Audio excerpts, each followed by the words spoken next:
everyone, I'm Steph. And I'm Megan. And welcome to another episode of Late Night Reads.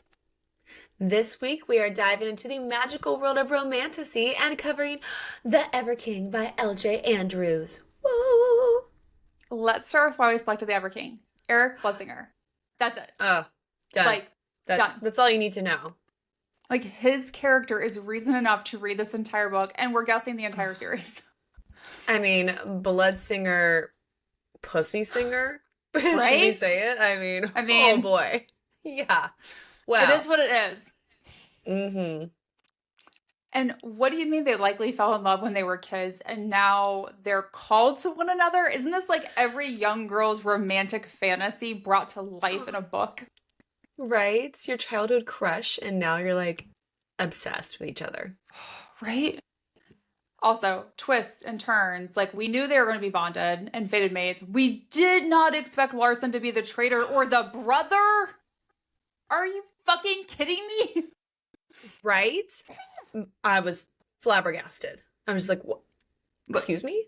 Excuse me? And I'm dying to know who else was on that boat. I'm like, Me too. I have suspicions, but still, I'm like, what's going on? What's going on? Also, when a book ends and you want to throw it across the room because you're so shocked, which I didn't because I was reading it on my Kindle and that would have been a bigger issue.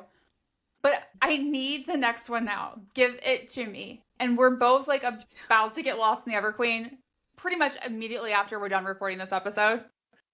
Yep. Literally. I'm just like, I've got it queued up. I'm ready to go. But also, how did people who read it a few years ago when it first came out wait for the next book? Because I think there have been a lot of great cliffhangers in various romances, but I think this one destroyed me the most because I was just like, what? It's kind of a little bit like Onyx Storm. Do you know how when the print version where it ended and at the very bottom of the page, and so you flip to the next page and you're like, wait, what? What do you mean? What happened? What? That was a big shock. This one's like, holy fuck. Yes. Well, this one, since I read it on Kindle too, it literally ended, and then you get little excerpts from another passage of a different character story. So I was like, wait, what? I should have 12% more of this book left. Why am I done at 88%? And I was so mad. I was like, I'm missing 70 pages of a book. This is so rude. I was so mad. I was just like, give it to me. And I was like, I can't. Control yourself, because we have to record the episode. Because as you guys know, when we do a series, we do not read ahead. All of our theories and everything are based on solely the book that we've covered so far. So we have been really good, and I'm dying to read The Everqueen. So yes. I'm like, okay, let's get through this recording, and then we can go read it now. So I can exactly. Okay, so here are a few things that you should know about our author, L.J. Andrews. So she is a USA Today and internationally best-selling author of fantasy romance.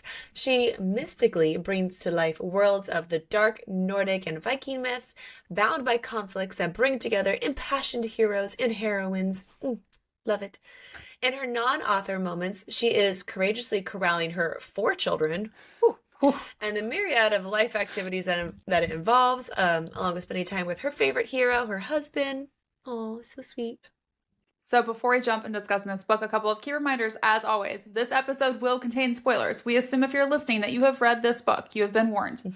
Also, this book contains a number of topics that may be sensitive for some readers, so we are going to talk about them on this episode. Anxiety, assault, blood, bullying, death, emotional abuse, fire, kidnapping, murder, physical abuse, PTSD, sexism, sexual harassment, torture, violence, war. And I smile once again. It's the longer the content warning list, the more I smile, and I don't understand why. That is my natural reaction.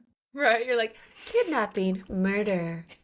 When it comes to romantasy and reading, I love all of those things. When it comes to real life, absolutely not. Yes. This is where the fantasy separates. It's real life, PTSD, sexism, social harassment, torture. No, thank you. No, thank you. Fantasy book? Yes. Yes. It's fine. And now let's talk tropes. So first and foremost, we have royalty. Livia is the princess of the night folk, and Erik is the Ever King. Dun, dun, dun. Dun. 2 royals, 2 kingdoms, worlds apart, a chasm literally between them. Plus, Livia becomes the Ever Queen towards the end of the book. So does it technically give her 2 thrones? She could eventually be the queen of the night folk and queen of the Ever? Like, How many maybe. Who knows? tiaras does she get? Because that was the question I thought. I was Just like, like ooh, stack them. Are they could you? stackable? Yeah, right. So then we also have an enemies to lovers. So the Earth Fae, aka the world where like the Night Folk and all the other Earth Fae kingdoms are, and then the Ever have fought multiple wars against each other. And Livia has been taught that Erik is a mortal enemy of her people. Meanwhile, Erik has threatened to kill her dad, and then kidnapped Livia as a way to get her dad to come to him as a sort of revenge for killing his father. It doesn't really get any more enemies to lovers than that. Yeah, like you're literally mortal enemies, so that means you're gonna have a forbidden love. Yes. So the two of them falling in love is a big no-no, of course. But that obviously means it's gonna happen. So we're here for it. It's just gonna happen. And then we have forced proximity. Erik kidnaps Livia and then claims her. Like claims her. And you're like, yes. Yes. But at first he claims her just to protect her from his people. He's like, you can't lay a hand on her because she's mine. She's mine. I know. Uh-huh. Which means she has to be close to him and she has to like share a room with him to like be safe. Rats. And I'm like, oh no, I'm trapped in a room with you. Touch me. I don't know why she wasn't more excited about that. Because I was I like, mean, honestly, yes. I'm like, uh-huh. Okay, here for that. Because we love this trope. He is a bad boy. Oh, he is the baddest, but he is so, so good at the same time. His name is Erik Bloodsinger, which means his blood literally poisons people. And if he wants you to live, he has to sing to you. So I'm like, God damn. Like, I just honestly pictured like Youngblood, and I was just like, yeah. Yeah.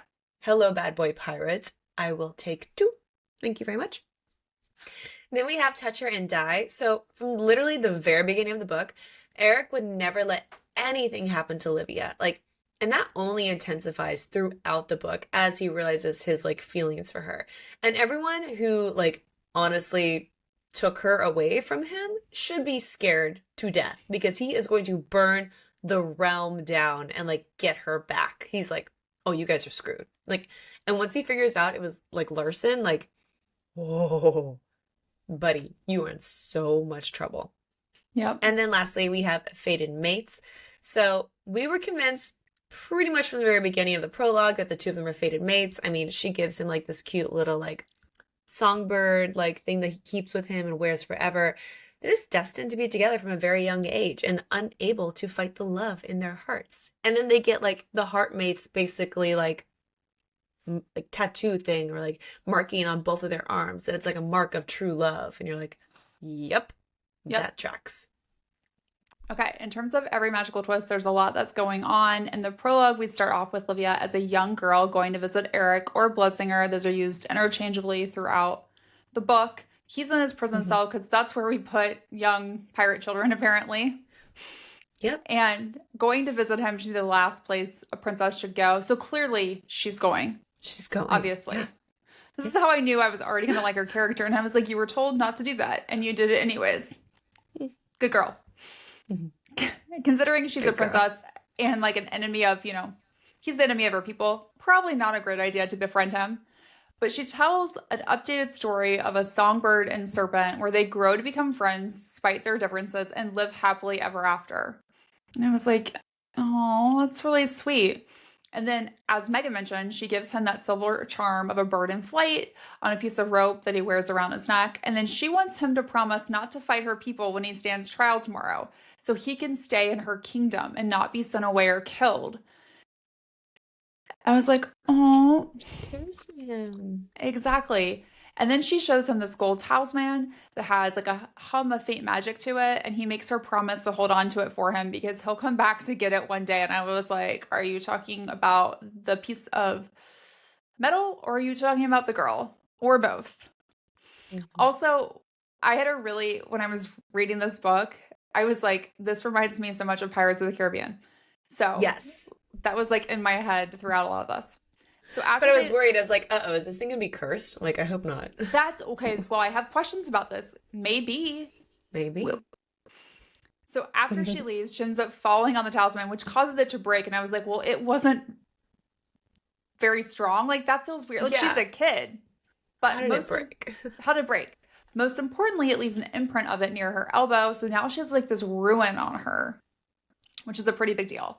Years later, we learn it's time for the Crimson Festival, which celebrates the end of the Great War between her people and the Sea Folk, which is people from the Ever. It's been 10 years since the end of that war, when the Sea Fae were locked behind the chasm. We also learn there are 4 royal families of the Fae realms. She belongs to the Night Folk in the north. Each of the Fae realms has slightly different magic, which is, at first when I was like, why is this important? It's very important at the end when you realize like they can do some of this stuff. So the Night Folk Fae have the gift of controlling the earth. The Eastern realms have the tricky magic of the mind and body, and the Southern can twist fate, shapeshift, or compel the mind with illusions. And I was like, I missed that. I mean, I read it, but I didn't think anything of it because we don't see it throughout the book until the end. And I was like, oh, damn. Oh, wow. Oh. Interesting. What's real? What's not real? I don't know anymore. So we're also definitely given some like Princess Anna vibes from Frozen. So Livia is just not in the mood to get out of bed. She's just like, who is it? What do you want? And she's like, huh? The coronation day? Like, pretty much. When like her BFF Jonas comes to get her, and she does admit to him that she's been having the dreams again. And you're like, what dream is this? And it's a dream about like a serpent coming to get her, which obviously represents Erik Bloodsinger because she calls him serpent, you know, like that's like their whole thing. But he blames her father, Valen Ferris, the Night Folk king, for killing his father. We're talking about Erik here, who was King Thorvald, which all that happened before Livia was even born. So like in her dream, basically like all this stuff, she's like envisioning it, and it's like, this happened before I was born. Like I shouldn't really like see this, but like I can. So I'm like predicting she has some like powers there too. So to get her mind off the dream, her friend Jonas begins talking about a very interesting encounter that he had with 2 women in his bed last night. And she's just like, what? And that definitely gets her out of bed. Just he will stop talking about it. She's like, okay, I'm going. Like, shut up. But I'm like, tell me more, Jonas. Tell me more. What did you do? He's funny. And I want more about him. So then we get to meet Livia's cousin, which is Alexei. And he is now back from training as a rave warrior, and everyone is really excited to see him, especially Livia and her little brother Rorik. So like her and Alexei have just like, even though they're cousins, they're more like bestie siblings, you know? Yep. So what's interesting about this Crimson Festival is that all of the kings and queens from the realms actually go to the palace of the last king and queen to then be crowned for the annual royal council. So they literally leave on the very first night, and everyone else gets to like hang back and like celebrate and party the festival. So Livia and her friends are all like really looking forward to having some like unsupervised like kid time to get into trouble, get drunk, do what kids do when parents are gone. And what's a bunch of 20-somethings to do once their parents leave? Go to a cove near the chasm. Because why wouldn't you? You know, that magical force field that's been keeping the sea folk behind it for 10 years. And it made me think of Hocus Pocus when they tell Max not to light the black flame candle and he does not listen. He's like, and I was like, nothing good is going to come from this. Nothing good is going to happen. So it's basically their ritual to spend the first night of the festival together as a small group before they're pulled away by like various people during the celebrations over the next few days. So during this conversation, we learn that multiple nobles have spoken to Livia's father about potentially marrying her because she is a princess after all. But her father, surprisingly, wouldn't force Livia into a marriage for the sake of a political alliance. Or like so, that. Or at least that's what we're told. So we think. So everyone thinks at this point. Mm-hmm. This is partially because of how her parents fell in love. However, Livia doesn't really interact with many people outside of her close friends. So she's never been in love. She's never had any sort of physical relationship with a man before. So straight I was like, virgin. Yep. The virgin who lights the black flame candle. This is why I thought of Hocus Pocus. And I was just like, go touch it. Touch it. Touch the butt. Touch the chasm. Touch the chasm.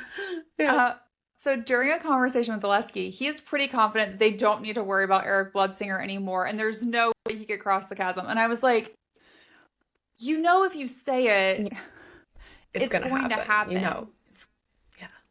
He also has a very noticeable, which you may not have realized in the first read, physical reaction when Livia talks about Bloodsinger and shares the conversation she had with him years ago in the prison cell, which is like a very much of a breadcrumb for later in the book when we learn about Oleski and Bloodsinger's connection. He also mentions that Bloodsinger's blood was used to create the barrier in the chasm, and there's nothing that can break it. And he's like, I'll prove it to you. Let's go swim out to it. I'm like, this sounds, one, it's nighttime. Two. Yeah. Go for a casual swim at night. What could go wrong? To this, like, because it's like this, the way I envisioned it was like this kind of like change in the water that's almost like a hurricane that you would just, why would you go near it? Right. So I envision it's kind of like in Finding Nemo when like you see like the EDC, they're like, oh, looking for it, and you're like, you're riding in it, dude. It's like you can see it from the outside of just like a tunnel, and it's like a whirlwind inside, you know? Yes. And like you don't want to go touch it. Don't touch that. No. So what does she do when she gets close to it? She touches it. Yes. And why? Why? Well, Megan, we would touch it. Let's be honest. I would totally touch it. I mean, I'd be like, what's this do? Like, is it squishy? What does it do? You just said nothing shouldn't get sucked into it. No, well, that's true. That could have been worse. So when she does touch it, she feels this hot barb jab her and a scorching sensation along her skin to her scar near her elbow. And I was like, you've activated, like you've called the black flame candle. Yes. Like you've activated the witches. Yeah. They're coming. Yep. Well, someone's coming. Someone's coming. And then a storm starts to roll in, which they're all like, oh, that's unusual. No, because I'm pretty sure her touching it caused the storm. And Livia feels that it's like an omen, especially because when she touched it, she saw a golden city and it felt like it was beckoning her to go home. And I was like, fated mates. There is nothing you can do to convince me that they are not fated. Yep. So I was addicted. I was like so addicted to this book at this point. I was like, next chapter, please. What's going to happen? So then next we get Erik's point of view, and it is slightly chaotic. So apparently Lord Murdo has stolen from the king, and his son sold him out because a witch needed a cherished possession of the king and like an effort to try and heal the dying land. So they have this like blight going on basically, which again is now making me think of like Sarah J. Maas, you know, all that, the blight. And you're like, is it really a blight or is it something else? But no, it's really a blight. It's killing the land. Think Moana, like red, horrible rot everywhere, spreading throughout the Ever Kingdom. So this apparently has been going on. Erik has been unable to stop it, even though he's tried nearly like everything he can think of. And it appears to have started after the chasm was sealed off. So causing Erik to think that this barrier has something to do with it. He doesn't learn the real cause until much, much later in the book. And at this point, he believes the talisman, which allegedly can like strengthen an Ever King's power, is the only solution to like fix all these problems. And again, this is the same talisman that was taken by the Earth Fae 20 years ago. And what Livia had showed him 10 years ago. And then unbeknownst to him, she broke. So we're like, I really hope you didn't need that because it's bye-bye. Like, oopsies. So Erik basically has this guy as his prisoner. He stabs him, uses his own blood to poison him then, because again, Erik Bloodsinger, he's poisonous. And that's when we learn that Erik's blood can poison someone or heal them if he gives them his blood and sings. So we don't know that yet until right now.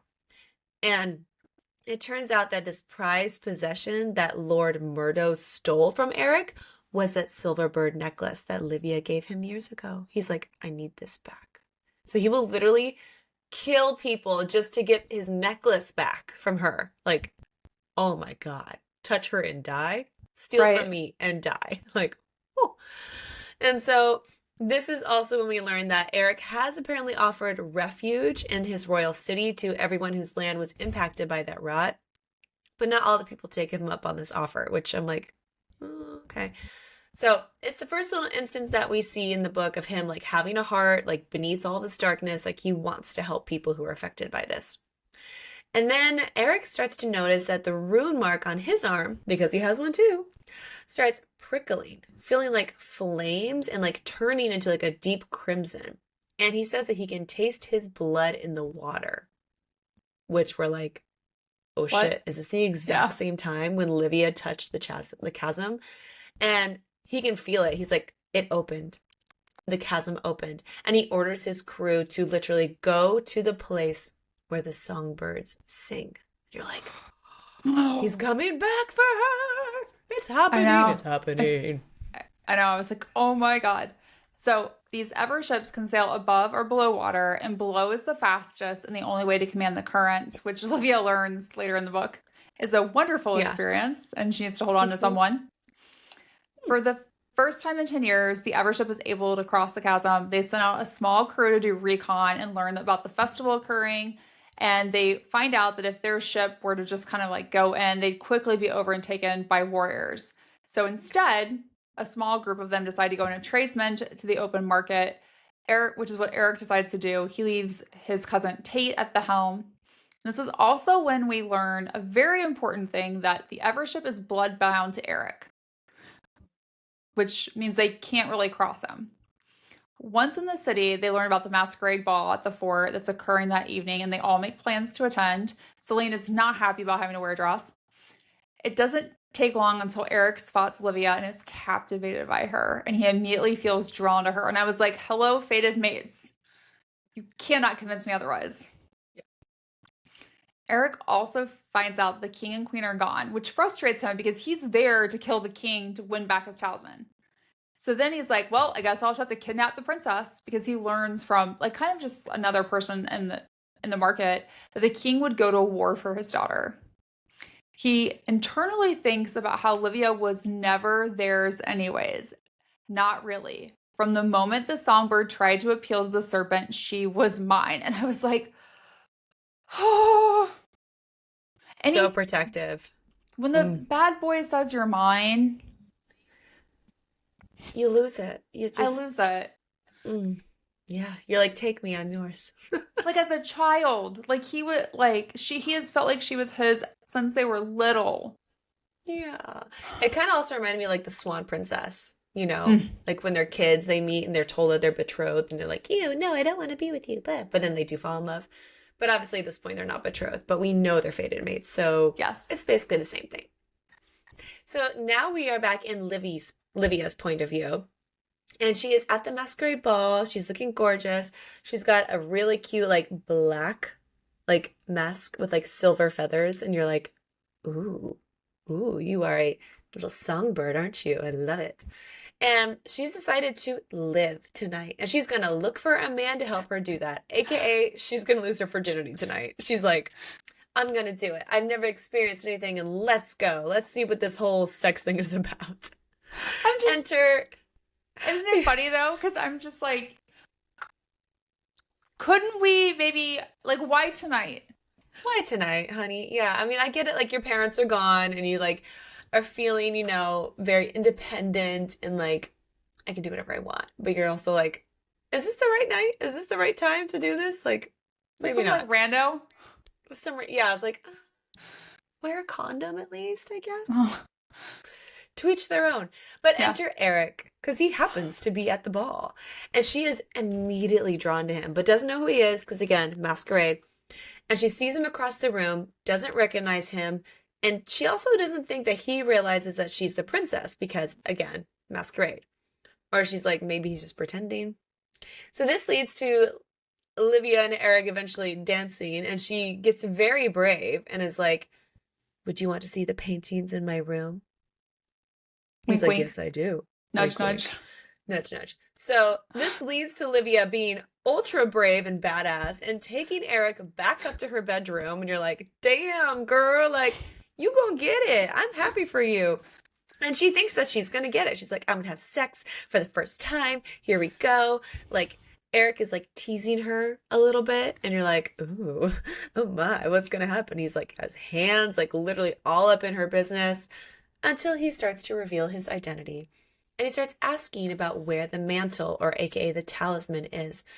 And then we get some fighting, because he's basically trying to kidnap her at this point. So then her father will come after her. And we're like, oh shit, Erik, you just really turned this whole thing around. We thought we were getting a spicy scene, and you dumped cold water on us, and now you're trying to kidnap us. Great. So now, great. And she's real pissed. She's like, motherfucker, like, I thought I was going to lose my virginity, and instead I'm going to lose my home. Like, what the hell? So to create a little distraction, Erik sets the roof on fire. What? Why? I mean, it worked. It worked. It literally created a distraction, and like he has them like escape out the window. And this is when Livia like literally is so mad at him when he like gets her into this like little like wagon carrier thing. She kicks him so hard. Like she believes for a long time that this limp that he later has throughout the book is because she kicked him so hard, and like she feels victorious about it. She's like, that's right, I kicked you so hard you're limping. But it's like, oh sweet girl, no, that was not from you. He even later was like, he's like, you think you kicked me hard enough to give me this limp? Like, no. I love that because I feel like she's just like Delulu in the best sense. Like she's not a fighter. Yeah. Like that's not what she's been trained to do. And she was like, but I kicked him so hard he could barely walk for days and weeks. And I'm like, yeah. No. He's like, that was like a tickle. Like, come on. Like I didn't notice. Yeah, he's like, what are you talking about? You kicked me? Like, no, we went over a speed bump. So, nothing. But she's feeling victorious about it. But meanwhile, the crew from the Evership are now fighting the guests at the ball, and it is absolute mayhem. You really feel for them at this point, because they're just, like, trying to have a good time, like, drinking and stuff, and all of a sudden, like, they have to fight for their lives. Like, shit, that's bad. And then at one point, her little brother, Rorik, comes out, and like sees Erik holding Livia hostage, and the sweet little boy tries to help. He like is trying to like pick up this axe because he wants to be a rave warrior one day, and he's like, let my sister go, you know, and he like can barely pick it up. And thankfully Livia is like begging Erik not to harm her little brother, and he's like, oh, fine. And so Erik just like knocks his brother out instead of hurting him, which we're like, thank you. A little instance again of Erik doing the right thing and like kind of surprising us a little bit, but we'll take it. Don't harm a kid. That's the right thing to do. But before he fully escapes with her, this guy Stieg is how I thought of it in my head. Stieg. Reader's choice. Yeah. Reader's choice, Stieg. He's basically like the ultimate warrior, right-hand man kind of dude to the king. He shows up and tells Erik by name to stop this. And it's a surprise to Livia because she's like, do you know each other? Like, she's like really starting to pick up like Stieg and Erik, they know each other's first names. Like this is weird. They should just not be meeting each other for the first time. But Erik puts some of his blood on Livia's bottom lip and tells her not to lick it. And Stieg is like, oh boy, like this is not good. This is not a good move. And Erik's like, you should leave or I'm going to kill the princess. And so Stieg leaves. He's like, fine. I won't call your bluff on this. Like I need her to live. And that's when we get it confirmed to Livia that Erik's blood is made of poison and that it is not just a rumor like she thought. She's like, oh shit, this is bad. But I'm slightly turned on at the same time. Right, same. Yeah. So when taking her back to the Evership, Livia freaks out because it's going underwater and all these other things. So Erik offers to give her a breath, which is apparently a myth. So we're just also like quasi making out. So good of like the imagery of like him just like holding on to her and like falling back off the cliff. Again, it's very Pirates of the Caribbean, but now like in a sexy way where you're like, oh my god, yes. And so when he gives her this breath, he feels a spark in the blood that goes straight to his ruin, a heat that digs deep in his chest, drawing him closer and keeping him locked in her essence. Then he also believes that Livia is his to ruin by right and destiny. And I was like, please do. Please ruin him, her, and me. Us. Like, ruin us. And then he is clearly turned on by this alleged breath transfer and the kiss. So are we at this point. So is she at this point. Mm-hmm. Once we get to the Ever Kingdom, Erik puts a small amount of blood in a vial that somehow makes a call to let people know what's going on. Like, it just drops his blood in a vial and, like, throws it out to sea like a message in a bottle. Boop. And then he mentions to Celine about getting some supplies, which you don't think anything of at the time. But later, we learned that he was actually requesting art supplies for Olivia because he had learned about her love for painting before he kidnapped her. And I was like, damn it, you're sweet. You're bad and you're sweet. This is like my favorite combo. It's giving rice and Feyre vibes. You're like, yes. Oh. Or like Xaden when he leaves like Violet the flowers after they are together the first night. Yes. So good. Then he puts Olivia in a small room and makes it clear that no one can enter without his permission. Another example of how he's protecting her, even though he likes to torment her by saying horrible things that he'll do to her and how he'll kill her. Which is, I mean, he has this perception to continue to have, which is he's dangerous and he's bad and all the things. He also tells Olivia that she is the one who called him, and it's no coincidence that his emblem is imprinted on her, as she belongs to him. He mentions that they are bonded and have been since she began her little tale of the songbird and serpent years ago, and that she likely had something to do with bringing down the Chasm wards. And then she's just like, what? So let me get this straight. I thought I was going to lose my virginity at a party. Now I've been kidnapped by someone who wants to kill my dad, who says horrible things to me and that I'm probably going to die, but who also says that we're bonded now and I belong to him. And I think I like it. And I think I'm slightly turned on by all this. And then their banter back and forth.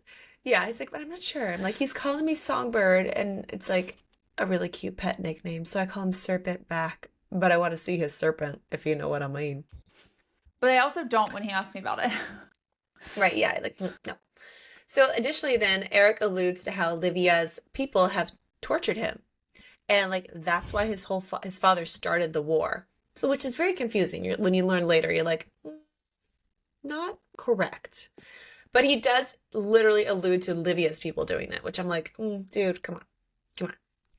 So the interaction that he had earlier with Steve now makes a little bit more sense and like maybe even be possible, but like Livia doesn't want to believe that her family could be capable of such heinous acts.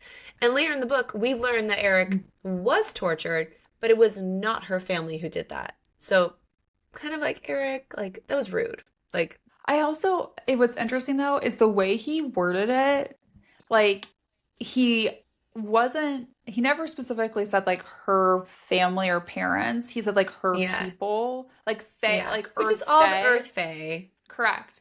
And I'm very curious who it was because we never learn, and I have a feeling that's going to be important later. Yeah, we will find out, and I think she will be devastated when she does find out who it was because it's probably going to be someone she knows. That's what I think. I think it's like we know there's like the 4 realms.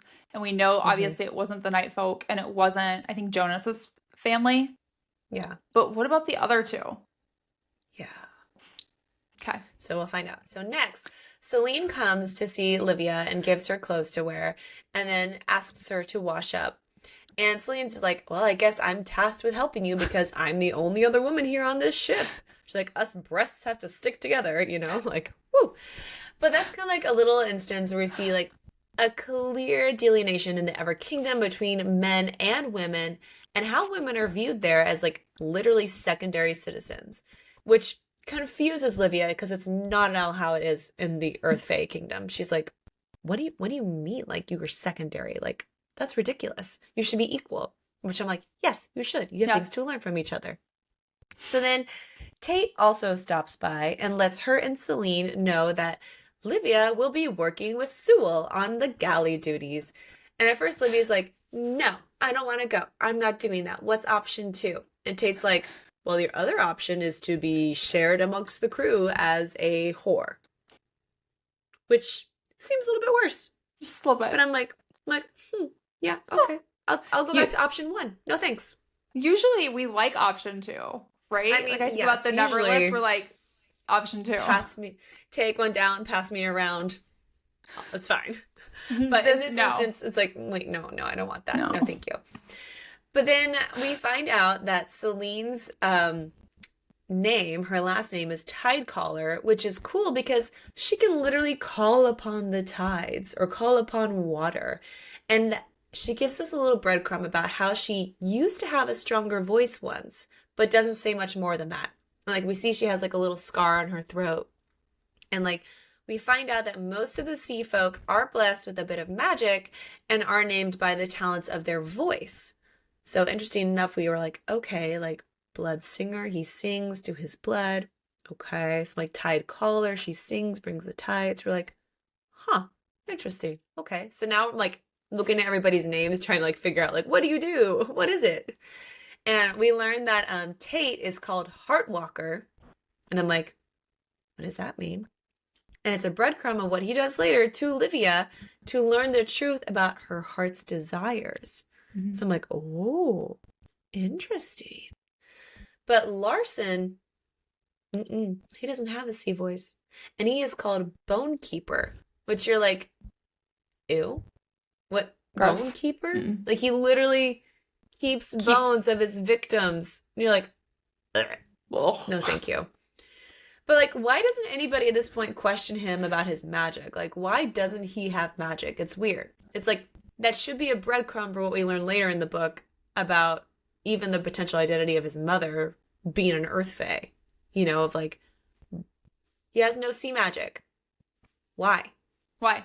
Also, just Bone Keeper. Ew. Ew. I know. Well, what's weird is, like, at this point, like, he's a really nice guy and, like, very sweet throughout, like, the entire book.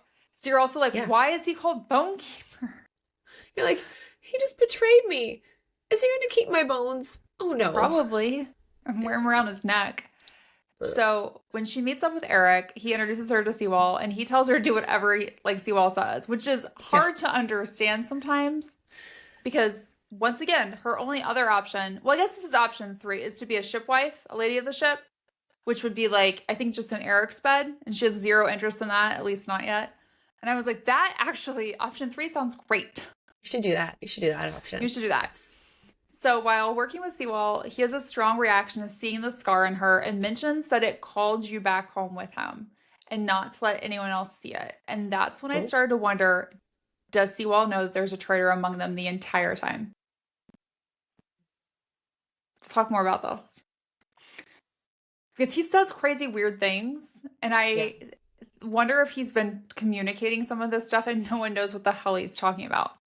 Yeah. Like, he's trying. He's trying. A few days later, Livia takes Erik's food and notices the silver bird necklace around his neck. Like, he's even still wearing it on, like, the same rope that she gave it to him. Like, how is that not broken, though? Like, also, that's, like, old twine. Magic. Ooh, yeah. I assume. They're 2 days out. They're bond, right? In rope form. In rope form. Ooh. I know, that's what I also said. Okay. Okay. They're 2 days out from the royal city, and Livia teases about how ever ships are supposed to travel quickly. Kind of like, oh, I thought your ship could go fast. And he's like, they can when they're underwater. I didn't think you would like that. And I'm like, damn it, you're thoughtful again.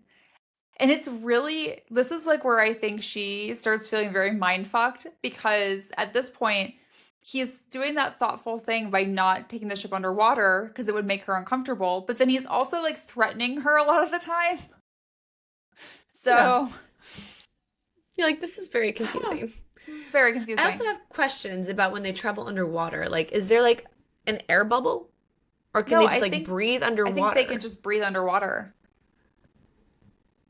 Yeah. Interesting. For as long as they need to. Yeah. So it's kind of like they, like, become, like, a submarine. In a way. I think... I would just imagine they're like mermaid. I mean, they're not like mermaids or mermens because we know that we see those later in the ship, but in the book. Yeah. But that's what I thought. Like, they could just be underwater for as long as they needed to. Because he makes a comment about, like, if he was never under the water again, like, he could survive on land permanently without water. He would just not be comfortable, really I think. Yeah. So that was my 2 cents. I'm sure we'll learn more about it. It kind of reminded me also, again, of, like, Pirates of the Caribbean, but, like, in the one with, like, Davy Jones' locker. Yes. You know, where, like, the boat can go under and do all that stuff. A lot of inspiration, I feel like, for this book, but different at the same time. Not as creepy. So, not as creepy. More sexy. Yes. Speaking of sexy, we get Livia finally asking Erik about the meaning of her rune, given Sewell's reaction to it. She's like, he was very concerned about this, told me to hide it. What does it mean? Please tell me. He's like, fine, I'll tell you. It's a mark that's about the House of the Kings. And Erik assumes that the cook is unsettled by it because the mark has never been worn by a woman before, which, rude. How dare you? I was just like, But like, I'm a queen. What's up? And apparently it's the symbol of the royal line of the Ever and the mark on the mantle on the talisman at the same time. So Erik assumes that maybe you touched it and like that's what caused like this mark to appear on you. And he alludes to the possibility of maybe having peace between their kingdoms once he gets the mantle back, which is concerning to Livia because she's like, oopsies, I broke that and I haven't told you yet. You're just like, ugh, that's gonna be bad. yeah. But I feel like at this point he must know that it's broken or something because it's like, how else could it have transferred to her? You know, like I don't know if he's connected the dots yet. I think he's just so hell-bent on getting it back and like what he was told to do for so long that he can't think clearly. I don't think it's until, is it Nazareth? Like, it's like, do you not see what's in front of your face? She's literally like, open your eyes. Correct. Common I think sense. that's the moment where he's like, oh. Because I think he's just been so focused for so long on doing this, and he can't. He's blinders on. Like, I have to go kill the king. I have to get my my little gold coin back. My little gold coin. Yeah, exactly. So he just can't get past it. That's true. That's true. So we also learned that there are 5 noble houses of the Ever, each controlling a province and a gift of the sea. So when the Sea Fae develop a song, they are classified amongst the houses, but they don't necessarily have to live within their original house, which is interesting. So the House of the Kings rules all of the houses, and Erik's mark was branded on him at birth. But you're like, was he, like, I had a question. Was he born with it, or did they put it on him? That's what I was like, did you do this to a baby? Or, again, like, was it like a birthmark? Like, explain branding, please. I need to know. But according to Erik, if the mantle is won by another, then the king cannot challenge the victor for 10 years, which is why he believes that he must now challenge Livia's father, because he's like, I gotta get it back. It's been 10 years. It's time. But he also mentions how much he loves it when she fights him. And that might be my favorite type of romantasy relationship. Just like, yep. I love it when they fight. Because then they like pin each other down, and then you're like, yes, sexual tension. Yeah, the more sexual tension, the better. The better. So, unfortunately, they had to take a little side quest because Lucien... Have we ever met a Lucien we liked? I mean, no, really. I don't think so. Like, I think this Lucien's like, really bad. This one's really bad. He had some redeeming qualities later that you were like, okay, I guess you're fine. But this Lucien's not bad. No. Yeah, this one's bad. He's rating Skonkdale. I thought of skunk. I know it sounds like spells not like, but in my brain I was like, he's going to Skonkdale. Skonkdale. And Erik needs to go deal with it because problems of the king, you guys. Things get crazy with fighting, and while Livia is with Sewell, he ends up like the boat's like rocking all over the place. He ends up falling on a knife. Not a great situation. And then he warns her to stay in the galley with him, and she does what you and I would have done, what any great female main character would have done. Fuck that. I'm going to go try and find help. So she goes to try and find supplies to help him. Needless to say, Erik sees her, and he is not pleased about her running about during all this fighting. Like, he's like, what the fuck are you doing here? And there's pirates swinging from each other's boats, like on the ropes and stuff. And he's like, what are you doing here? They're shooting things at each other. Like, it's not great. No, and at this point, like, she is not equipped to take care of herself. Like, she's not been trained. She can't fight.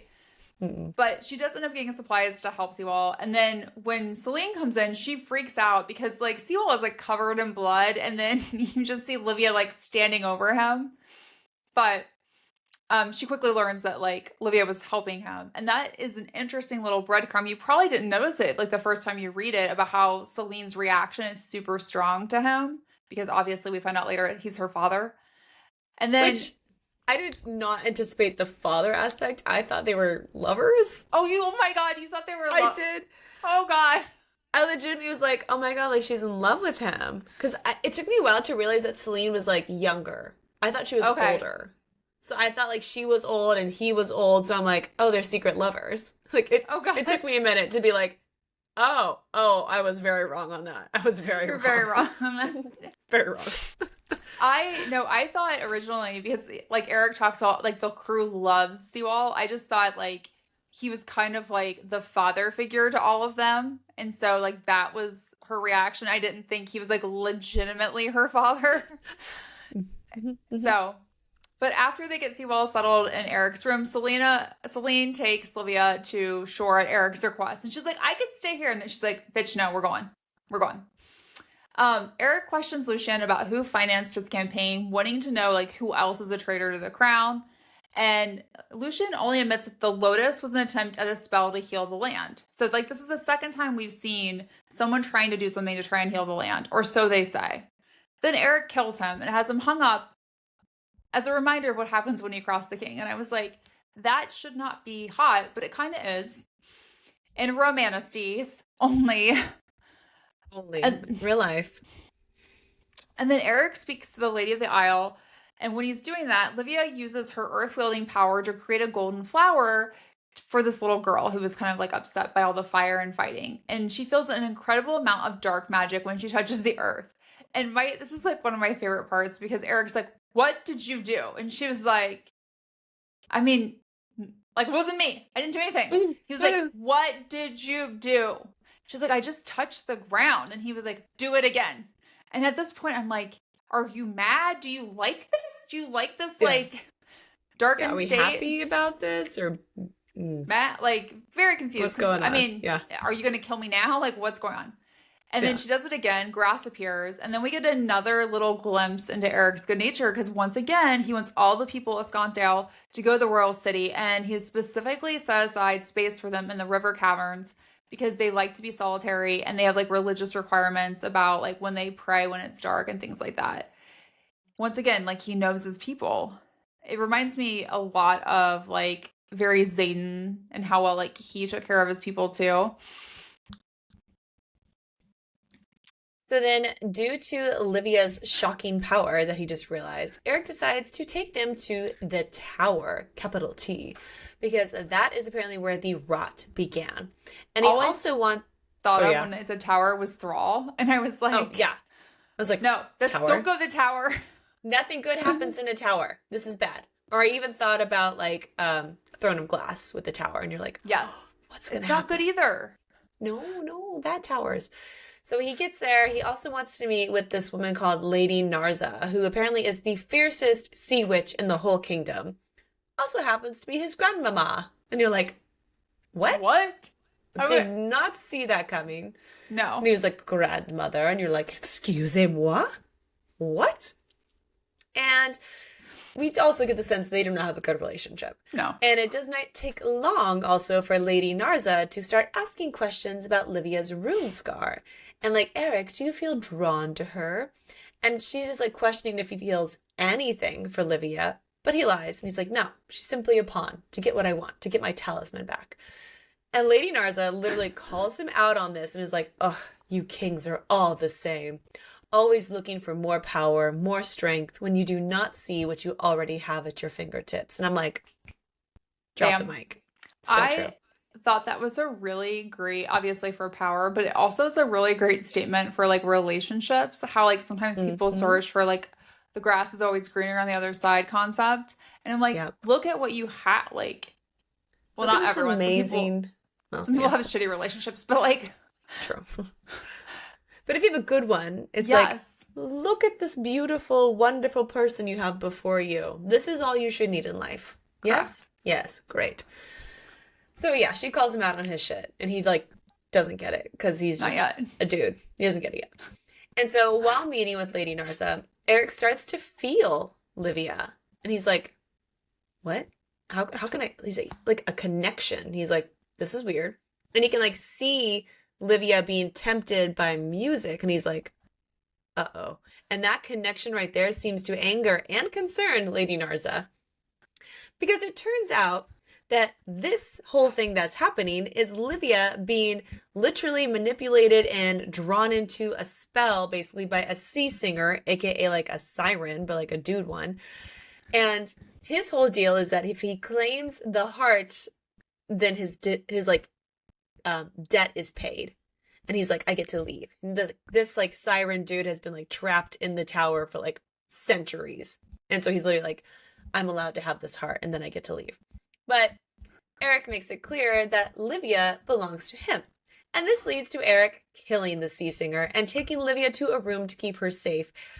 But the side effect of this whole manipulating song that the sea singer has done is that it literally fills her with desire. And she like tries to seduce Erik. She's like, take me, love me, I want you. And she starts like kissing him and like touching him and trying to get more out of him. But he's like, nope, I'm trying to be a gentleman here. Like, hands off. Which I gotta be like, you could just give it a little bit, right? Just, but like, also kudos to him, right? Like, he's been right. It's like you have a drunk girl who's like throwing herself at you and you're just like, it's not right. I can't take advantage. I can't do that. More people should behave that way. Yeah. But in the book, I'm like, no, take advantage, please. Like, do it, please. Or at least realize that she wants you. Like, it's not just the sea singer. It's not just that, because it shows her true desires. Yes. So then she ends up getting like some kind of like tonic to like help her like come out of this whole thing. And she like passes out. And when she wakes up, there's a healer there named Blister Poppy, which... I have a lot of questions about what that means. Do you know what I mean? I don't love that. I don't love the blister part. I'm like, ugh. But Poppy I like. Like, we like Poppy. Blister, not so much. But she's there and she gives her some more herbs to help her with her nerves because she can sense them. Because we've kind of gotten like a little bit of like hints that like she legit has like anxiety panic attacks like multiple times throughout the book. And Poppy is the first person to like be able to help her the best with that. And then she also shares that the king was very worried about her and like constantly asking if she was breathing and if she was okay, which is a little indication again that Livia might not be a pawn to him after all. No. So when she meets with Erik, she learns of his plan to claim her, which means anyone that touches her could be punished by death. Touch her and die. Yes. Livia will also have to share a room with him in the palace. And I was like, yes, please. And it should make people respect her. And I was like, doubtful on that one. Yeah, might not happen. But it will not make her queen because there's never been an ever queen. Only mates to breed heirs. And I was like, motherfuckers. No. No. Because women are not property and women are not simply vessels to have children. We're not baby makers. No. No. Because no one sits on the throne but the king. And I was like, well, count down until that changes. Erik also admits to being drawn to her and how there's a burn when they touch. But Livia's like, I don't think I feel it. No. And then she makes a comment about like how she wouldn't want to touch his mangled body. And I was like, girl, damn, that was mean. Oh, rude. So rude. I'm not saying that he's not also said very inappropriate things. But I don't feel like the things that he's said have like really attacked you, like your insecurities like you just did here. Yeah. Like you basically just called him ugly. Correct. When he's been tortured. Like, yeah, it's like, oh, bad move, girl. So next, Erik and Livia go to try to heal another piece of land where this darkness started. And she can heal the land. She also hears screams and sees a shadowy figure while she's doing it. And then all I thought of was the darkness from Twitches, which I know we've talked about before. But I was like... These are the things I think about, you guys. Same. Right? Livia agrees to help Erik heal the land as long as he promises not to kill her father. And I was like, that feels like a good trade. And then Livia's like, I also think the mantle might be hard to reach. And Erik's like, no, I sensed it. And I was like, Erik, because it's actually Livia. You just haven't like connected the dots yet. Yeah. But I feel like... Hi, it's me. I'm the problem. It's me. Hello. Hi. Yes. Correct. I am your mantle. Hi. I am the problem because I broke the mantle and now I am the mantle. And I would like for you to mantle me. Oh. Ooh. See what I did there? Girl. I see what you did and I like it. Change of proof. can mantle me anytime. So then they head to meet with Lady Narza, who draws Livia's blood to read from it. And I'm like, oh, it's like a It's tea kinda- leaves thing, but kind of like a blood leaf. blood. Blood leaf? Hmm. Ooh. I'll pass. I don't need that one. Next, please. But according to Lady Narza, 2 healers now bear the mark of the House of Kings, both with their own darkness, but I sense if they were to unite as one, it might have wondrous consequences. And we're like, wait, both healers? So can he heal too? Ooh. Well, with his song and blood, right? Yep. Yeah. But then she drops another small bomb about how Livia's magic flows from her heart. And obviously her home kingdom is in her heart, but the Ever is also where her heart lies, or she would not be capable of healing it. So that then leads to Livia telling Narza about what she was doing before the mark appeared, and how the compassion that she had for this little boy in the cell was like all intertwined. And Narza makes it clear that she does not think that Erik will show her the same compassion when he finds out the truth about the mantle. And that causes Livia to just like leave the room. She's like, oh shit, like this is going to be bad. Like I need to get out of here. And then Narza helps Erik realize Livia is his mantle. She's like, hello, mantle, her. Do you see it now? And she warns him that if he follows in his father's footsteps too closely, then he will lose his mantle too. And you're like, oh. So Erik goes to find Livia, who is pretty much at this point freaking the fuck out. Rightfully so. And his voice helps calm her, which is interesting, right? Because like just him talking to her. He also tells her about the importance of the mantle and how it was a gift from Narza to help his father enhance the power of the Ever King. Livia tells him how she tripped and the mantle was destroyed after she last saw him in the cell. Yeah, she's like, oopsies, I broke it. My bad. Didn't mean to do it, but it did. Whoops. Yeah. Not great. She also mentions not telling anyone but Oleski about how she replaced the old one with a wrapped gold plate. This is horrible, but like, do you ever have friends in college who would steal, or I guess high school, their parents' like vodka and replace it with water? That's what I thought of. Yeah, she's like, no one will notice. No one will be able to tell. They can tell. Well, it's been a long time. No one has noticed. I mean, true. I think she also like hid it like in her drawer, so like no one's seen it. So this is when Erik tells Livia that she's his mantle and kisses her. Erik can also read her thoughts, and she should be able to learn how to read his too. And I was like, oh, I like this. Wait, your thoughts going? Right? Since she took the place of his mantle and Erik took her, it means that he won her. Once again, we're not property. And now she's bonded with the Ever now. And I was like, is it possible she's been bonded with him well before now? Because we'll talk about this, but we think so. Then we finally get a spicy scene between them where Erik goes down on Livia because, you know, he says one just so fucking good. One of the best spicy lines of the entire book. Say you hate me all you want. So long as this is for me, your cries, your taste, those ragged breaths, those belong to me. And I was like, hot damn. Yes. But unfortunately, they get erupted by Larson because there's a storm on the horizon and they need to set sail. And I was like, fucking Larson. So now, once they get to the royal city, Larson has Livia get into this barred wagon. So, like, she's a prisoner, basically. And he's like, I'm sorry. I'm so sorry. Like, I'm not supportive of this, but, like, I want peace. And, like, people are going to kind of be a little cray-cray. So this is, like, for your protection, right? And he plays such a perfect role as this loyal subject with a good heart and, like, really wants to just, like, do what's best for everyone. But none of that turns out to be true in the end. And I'm just like, you slicky, sticky, gross motherfucker. Like, oh, traitor. So much hate him.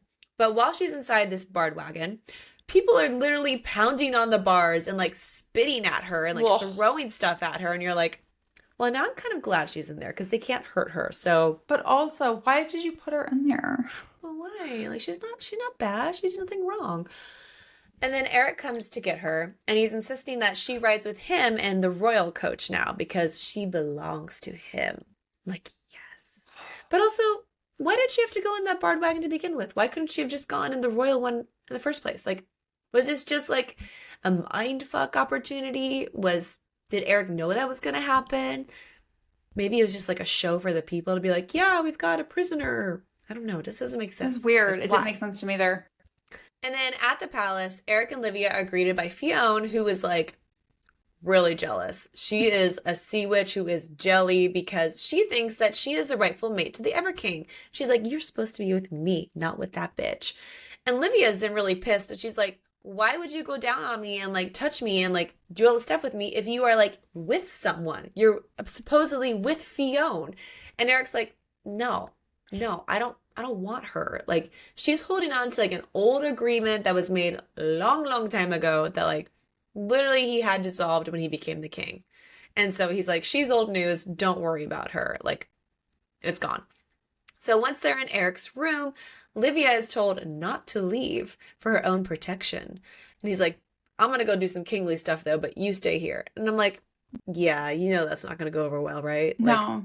No, not going to happen. So next, Erik meets up with Gavin and fills him in on like what's been going on. We also learn that while sea singers lure folk through lust, Livia desires Erik. Tate saw it. Another breadcrumb about like his Heartwalker capabilities. And then Erik asks Gavin to go visit the Earth Fae again and bring the night folk word that their princess belongs to the Ever and she cannot be taken because Erik will never allow it. And I was like, oh, thank you. And we learned that Gavin is a sea seeker and no one really knows this at the time, we think, but Erik, but obviously Celine and Sewell do too. And his power allows him to become a mist and slip through any body of water in an instant. I was like, that's really fucking cool. And then Erik also insists that Gavin gets his injury looked at by the bone weaver or healer. And then Gavin cuts his hand. I was like, what is going on? And it really doesn't make sense at the time until you learn that Sewell is his father. And that was a way for Gavin to go see him. He's like, I think you got to get your injury taken care of. And he's like, what injury? He's like, the one on your hand. He's like, oh, yeah, I should. Yeah. I'm like, oh.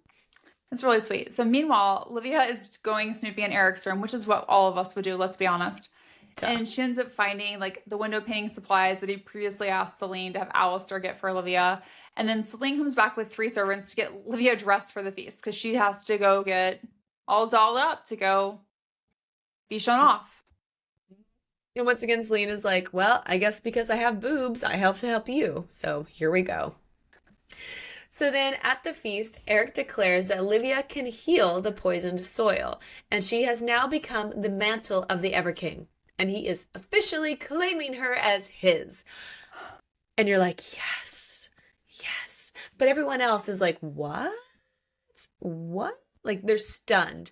And he makes it clear, like, no one is to touch her. You touch her, you threaten her, you harm her, you are dead. Touch her and die. Thank you, Everking. Literally, yes. So then at the feast, Celine and Livia briefly run into Gavin. And Livia thinks they're lovers, which makes Celine want to vomit in her mouth. She's like, oh, hell no. Nope. And Celine then confesses to Livia that Gavin is her brother, which we're like, yep, nope, not lovers. Nope, not going there. And she's like, but no one can know that we're related. And like, it has to stay that way. Because if anyone discovers her true nature and her true name, then both of them would be killed. And you're like, there's a story. What's that story? Yeah. So it turns out Celine was a siren, but her song was cut out. You're like, oh. And literally Livy's like, I didn't even know that could happen. Like, that's why she has like the scar on her throat. And she says that she then had to learn how to practice a new call with her voice. And eventually, like, the tides answered her. So then she was renamed Tide Caller. You're like, oh, aww. Shit. Like, that's so sad. It really is. And Celine then admits that this is why she and Gavin owe Erik everything. They're just like, he saved our lives. Like, he's the reason I'm even still alive. Like, with just this. And you're like, oh, damn. I gotta know more. So next, Livia is learning how to fight alongside Sewell and Celine until Erik shows up and wants to fight her, which gave me very like Zayden Violet vibes. He pins her on the ground, and I was like, oh. And Yes, then please. nothing happens. And then 2 weeks go by with like nothing else happening between the two of them. And I'm just like, that's rude. Like, damn it. So rude. I mean, she's barely seeing Erik because he's doing all these various duties. However, she does learn from Celine that only a king can sit on top of the throne because sitting on a throne makes you the equal of a king, and there is no equal to the ever king. And I was like, count down until this happens. My throne, my woman. How we getting there? Mm-hmm. And it would also lessen Erik's power and status. And that makes Livia feel sad for Erik because he doesn't have anyone by his side and wonders if he could ever give his heart to someone. And then she also like finds the gardens and starts using her magic to heal them. During a conversation with Erik, they discuss Livia's magic, and she mentions how during the war she wanted to make sure her parents were alive, so she used magic and saw her uncle die. However, he was alive at the end of the war, so it didn't make sense. And Erik has a very noticeable reaction to that piece of information that you probably like ignored at first. We learned later in the book it's because Erik saved her uncle's life. And afterwards, which I think this is really fascinating and I don't know what it means yet, her nightmares started. And she started to fear the fury part of her magic. Yeah. Like, why is it from that moment on the nightmare started and she fears the fury? So then Erik takes her to the Glass Isles to heal the land and allows others to watch because Erik wants the people to see her powers. They're like, watch her, like, heal the land and, like, you'll see she's good. But it's like, maybe this isn't the best idea, though. Like, people in your kingdom have literally been told to hate the Earth Fae, especially her family. And now you want everyone to know what she can do. It's like, maybe not. Like, even though there's people out there who want to destroy you, Erik, like, that might not be the best idea. Like, good intentions, not the best idea. Right. So we also learned that if Livia isn't able to heal the lands, then Erik would just simply go through the chasm, and offer himself up to her people if they would just take in all of his. And you're like, oh shit, really? No. Like, you would sacrifice yourself for your people? Like, you're a good leader. Like, say what you will about Erik Bloodsinger, but he does care about his people. So she really, really tries to heal the land. And she's like working on it. And she has Erik even like try to put his hands on her because she feels that her fury or her magic burns stronger whenever he's close by or touching her. I'm like, yeah, you do. Yeah, you do. And I'm like, hello, fated mate connection. And that's also when Livia realizes for the first time that she is feeling his thoughts. And like, much like how he was like feeling her with the sea siren, she's like, I can feel you. I'm like, I wonder if we're connected and maybe like you can help me heal the land too. And she's like, just try, just like touch and like hover your hand. And it works. He's able to like heal like a little bit of the land too. And so then after they're done, Livia mentions how the magic was really, really potent and asks Erik, like, do you have a brother or something? Because she's like, there's this constant like thought coming through from the earth about how the throne like belongs to him, but like someone else might try and take it. It's a huge breadcrumb right there for like who could be behind all of this from the very beginning, like what we might find out later. It's like, oh, do you have a brother? Because Erik was like, no. But like, maybe. I don't know. Afterwards, they decide to celebrate, and shockingly, Lady Narza shows up with Fione. And Narza wants to know if Erik claimed Livia. And she starts to poke if Livia is the only the mantle of the Ever King, or if there's more to it. And Erik does not take her bait. He's trying very hard. And she continues to push Erik on whether or not he's shown Livia his true heart and if she knows him, because revealing the darkness will deepen their bond and strengthen the ability to heal the land. Basically, she's telling literally like, listen to both of you. This is what you need to do. And they're like, no. She's like their therapist in this moment. Yes. Like, tell your truth, communicate, do it. Yeah. And that's when we see Livia stand up for Erik and admits that the curse in the Ever was caused by dark magic from someone within the kingdom. What's interesting here is that Narza claims she will search for the traitor within her house without rest. right? So she knows that So it has to good. be within her house, right? Mhm. And I'm like, you did not search very hard. Then Narza pushes Erik to tell the truth about his mother, and it turns out he killed his mother. Well, not really, No. right? Like, not really, but like he feels all of that grief, and then he leaves. And I was like, why are we doing this to people? That was mean. So mean. First his scars, now his mommy issues. Like, come on. Okay. Then Narza tells Livia that there is no mantle and there never was. And you're like, what do you mean? My life is a lie. What? And so apparently this mark is merely a symbol of the heart bond that she began for the House of the Kings. And it's a symbol that bonded Livia to Erik because Livia's heart found itself in Erik's when they were young. And you're like, oh, they are heartmates. I knew it. Right? So this mantle, or like this idea of the mantle, is really just an old spell that would have given Thorvald, his father, the power of every see and house if he had embraced and honored the power from the bond.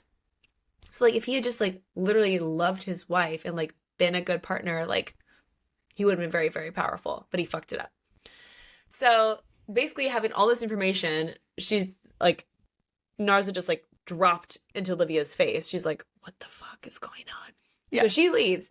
And Fione then calls her out about disgracing Narza and making Erik look weak.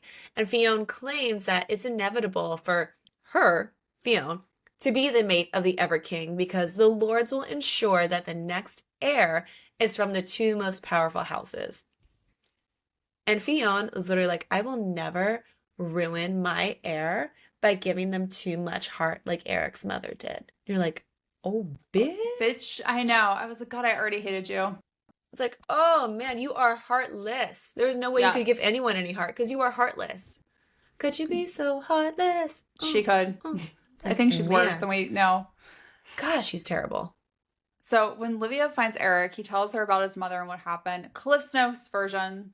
His asshole father took some of Erik's blood, made his mother drink it, then his father drank it too.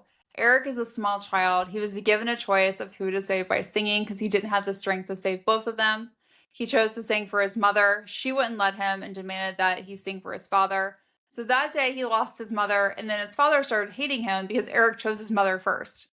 So since then, Erik has spent time trying to please him, but nothing ever worked. He's even trying to like please him in death, in all honesty. And then Erik was kidnapped. He didn't think his father would even bother coming for him. And then when his father did come for him, he had a very negative reaction when he saw Erik's scars because his perfect heir was ruined.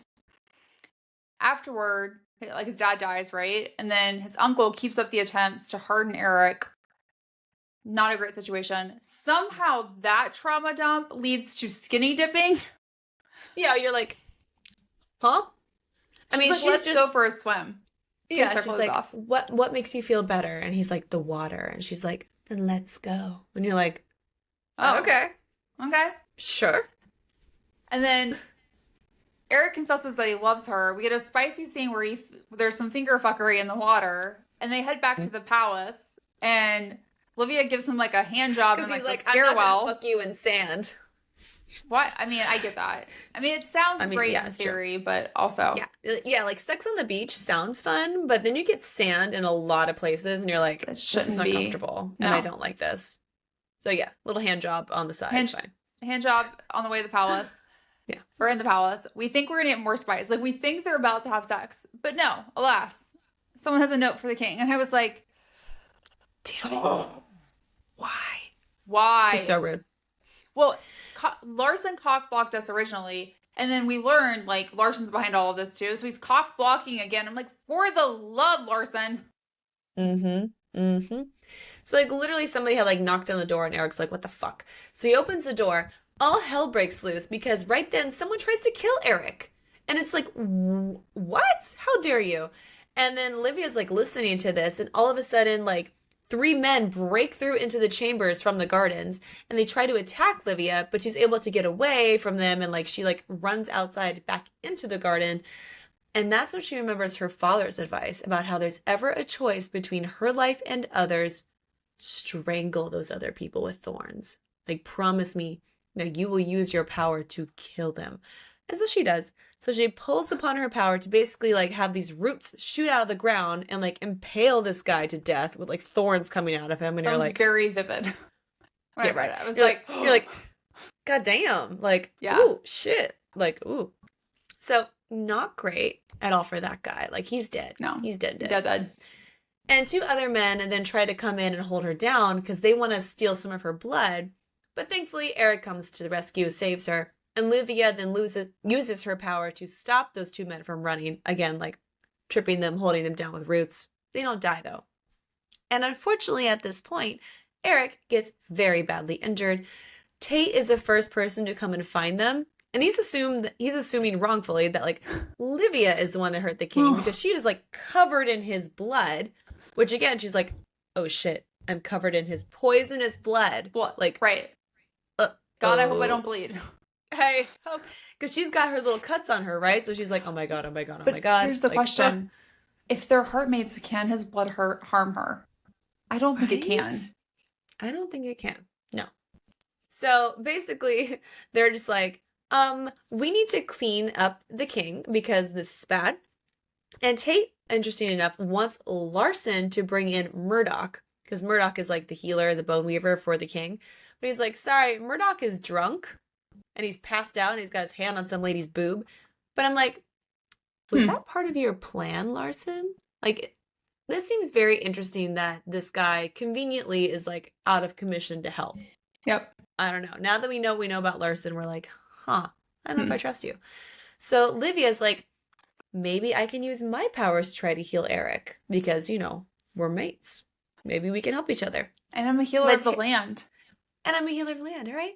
But Tate is very much against it until he reads her with his Heartwalker abilities and finds the true desires of her heart. He's like, all right, you're not going to hurt him. Like, we can try. You can try it your way and they'll figure this out. So Livia places her bloody hand against Erik's wounds and he sings, and it does seem to at least like stop like the blood from flowing out, but he's too weak to like be like completely healed. So we're like, step two, let's try it the other way. So then that leads to Livia using her various herbs knowledge to try and help heal him, which is a whole mess because like she doesn't know how to read this like language. She's like, I need something that does this and looks like this. And then Tate's like, here you go. And you're like, So Tate eventually is like, okay, are we ready? And she's like, okay, we're ready. He pulls out the blade and Livia uses her magic and some of those herbs to like hold Erik over. And like, what's really funny at this point, honestly, like not funny, it's just like crazy. Livia refuses to leave the room. She's like, I don't trust anyone else with him to not kill him. I know I'm not going to kill him, but I don't trust any of you motherfuckers. Like, including Tate. Tate's like, I can stay. I can watch over him. And she's like, no, I don't trust you. And I'm like, you know what? You're right. You should not trust anyone. Specifically Larson. But you don't know at that yet. Point, though, Tate was the one that I was most suspicious of because of his just behavior. So... 2 days later, Erik wakes up and learns from Murdoch that Livia hasn't been able to sleep for the past 2 nights because she's been so worried about him, which is like so incredibly sweet. He finds her at the cove. She's upset about having killed the man with the roots. And Erik insists that taking a life to save your own doesn't make you a monster. And then she shares how she knew if she didn't kill the man, he would kill her, but most importantly, he would kill Erik. Which is why she had to do it. She got feelings. She has big feelings. And that leads to Erik and Livia taking a nap on the beach together. And just a nap, unfortunately. Well, I mean, he is like barely bandaged and almost died. So okay, fine. Give him a little bit of time. Yeah. If enough hasn't happened already, Celine finds them, demands they get up because Gavin is back and something's happened. And I'm like, that's vague. Talk about sounding ominous. Yeah, right. That's like the we need to talk conversation when you get like that message. I'm like, well, that sounds horrible. Erik goes to see Gavin and he's in rough shape thanks to the chasm, but especially because Alexei decided to be a leech and took a ride with him. And Alexei is kind of dying. Jumps on. He's like, woo! Like touched him and then, because, you know, like Gavin's the mist and everything. And that's how do you hold on to mist? I don't know. Like, I'm like, you just touched it and then like Gavin was like, oh shit. And then went back through the chasm with So he Alessi. became like, what was that show? Is like the world of like Alex Mack or something, where she like turns into like that liquid goo. oh, I don't know. I didn't Did you watch ever it. watch that? Oh, it was No. on Nickelodeon. Yeah. Oh, anyway. But still, you're like, how did you do this? How did that? Right. And also, why didn't you just knock him off? But Right. so Alexi is like dying. Eric's scary, like uses his blood on him, and that's right when Livia bursts in, and she like freaks the fuck out, and she's like, "Don't kill my cousin!" And He's like, it's not what it looks like, I swear. right, Eric's healing him, and then Celine and Sewell take Livia out of the room because what's interesting is her strong emotions were straining his song, which I think is like not enough is paid attention to. And I don't have like a theory on this besides I think it's going to become important later. But I think if either one of them is having like strong emotional reactions, I think it might weaken the other's power. Like they're Like if so they're around. connected. Yep, Like the mantle can work to either empower you or take away your power. correct. Like was she Ooh. not believing in him in that moment and that was weakening him? Ooh.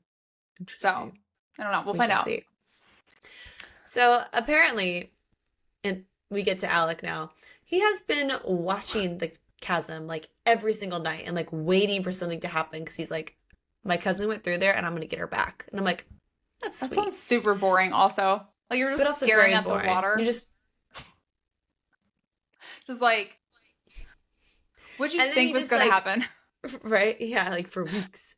And then he magically sees Gavin like materialize out of the sea mist. And he was like, aha, I'm gonna catch you. It's like trying to catch a leprechaun, you know? Yes. He catches Or him. like the Loch Ness monster or Yeah. like Bigfoot. Something. Yeah, yeah. And so he catches him by glamoring him because that's his magic.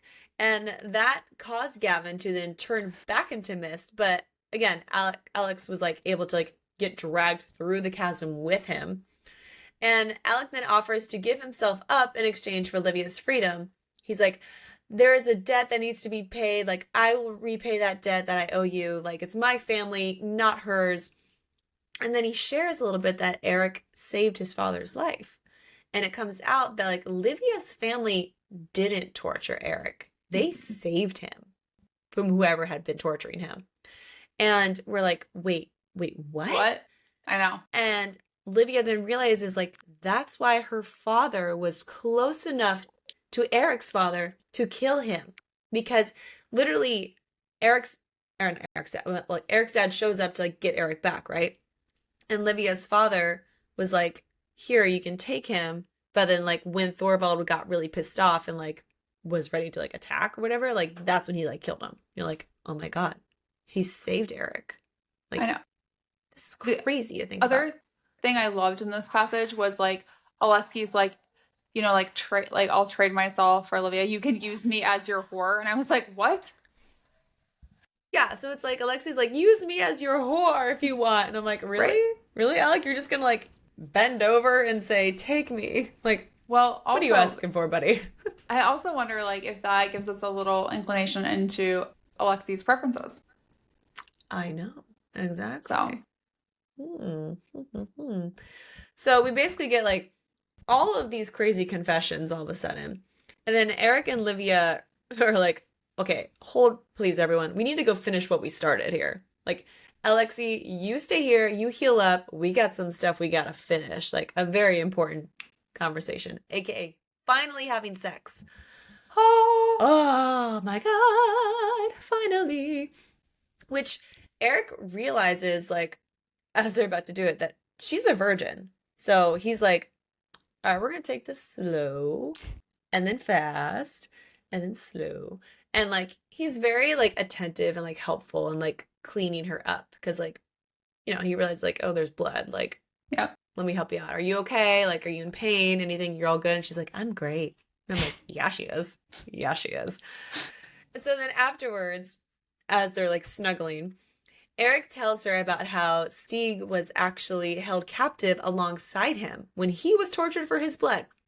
And that Stieg actually helped to protect Erik when he was younger.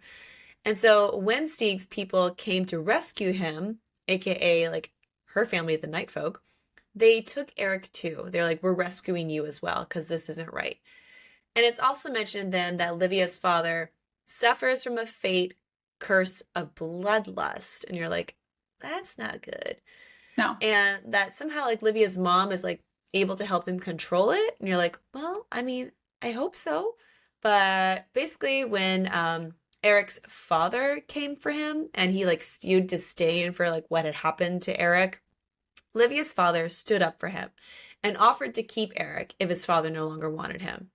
And that her father also offered it again at the end of the Great War, like telling Erik, like, you can have a place with the night folk. Like, you don't have to go back to this crazy world. Like, you can stay here. You can be safe and peaceful. And like for a second, Erik thought about it. He was like, stay with Livia? Like, okay. But no. Instead, Erik vowed to return and to kill him. I'm like, well, really, dude? Really? Like, that was a poor choice. Like, did you have to do that? This guy just saved your life and now you're vowing to come back and kill him. Like, yep. Come on. So Erik then healed Livia's uncle, Alexi's father, to then try and repay Stieg for saving him, but told her father there would always be a debt for the death of his father. He's like, you know, we're clear here with the whole Stieg thing, but like, you killed my dad, so you're probably going to die, or there's going to be a debt to pay for that, you know? So even though Erik wanted to stay closer to Livia, he just felt like he couldn't abandon the Ever because there's too many people there who depend on him and the promises that he made. Again, he's actually a good guy deep down. And then he tells her all about Gavin's abilities and how Harold had Gavin's mother executed. Ow. And literally had Celine's song cut out from her throat. And Erik claims that he had wanted to practice using his poisons on Celine as a way to like save her life. And so he's like, don't kill that girl. Like, let me use her as like my torture plaything. And then his father was like, yeah, that's my son. Like, he's evil just like not my son, my nephew. He's like, he's evil just like I want him to be. But really, Erik just like hid her amongst his servants and then eventually like moved her to like the Evership crew.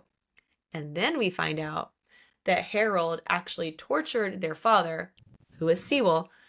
But then one night, he disappeared out of his cell and no one ever found him again. We're like, Interesting. Wonder who that could be, right? Did not think it was Sewell at that point. No, I did not think it was Sewell. We didn't know that it was Sewell. We just know that like Harold tortured Celine and Gavin's father. Right. And we're like, oh shit. I thought he'd show up like later in like a later book. I did not think he'd been here the entire time. He's been here the whole time. So the next day, Erik makes a scene in the Great Hall by placing Livia on his throne and announcing her as the Ever Queen. I was like, hot damn. Like, and she has no idea this is happening. He was just like, come with me. Yeah.